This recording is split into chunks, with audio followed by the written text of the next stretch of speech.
Livre des Proverbes, chapitre 13. Un fils sage écoute l'instruction de son père, mais le moqueur n'écoute pas la réprimande. Par le fruit de la bouche, on jouit du bien, mais ce que désirent les perfides, c'est la violence.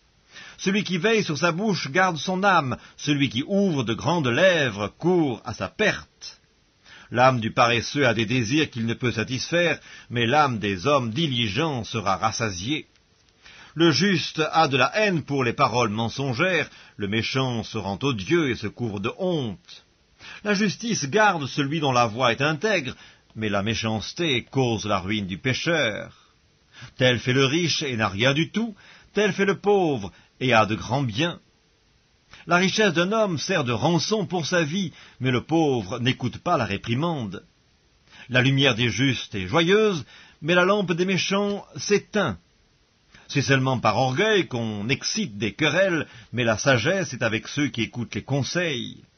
La richesse mal acquise diminue, mais celui qui amasse peu à peu l'augmente. Un espoir différé rend le cœur malade, mais un désir accompli est un arbre de vie. Celui qui méprise la parole se perd, mais celui qui craint le précepte est récompensé. L'enseignement du sage est une source de vie pour détourner des pièges de la mort.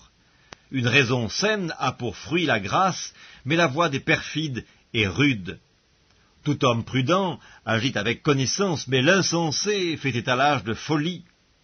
Un envoyé méchant tombe dans le malheur, mais un messager fidèle apporte la guérison. La pauvreté et la honte sont le partage de celui qui rejette la correction, mais celui qui a égard à la réprimande est honoré. Un désir accompli est doux à l'âme, mais s'éloigner du mal fait horreur aux insensés. Celui qui fréquente les sages devient sage, mais celui qui se plaît avec les insensés s'en trouve mal.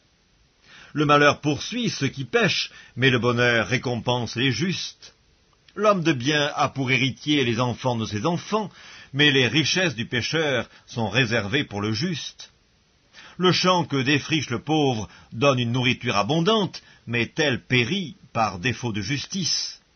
Celui qui ménage son bâton a de la haine pour son fils, mais celui qui l'aime cherche à le corriger. Le juste mange et satisfait son appétit, mais le ventre des méchants éprouve la disette.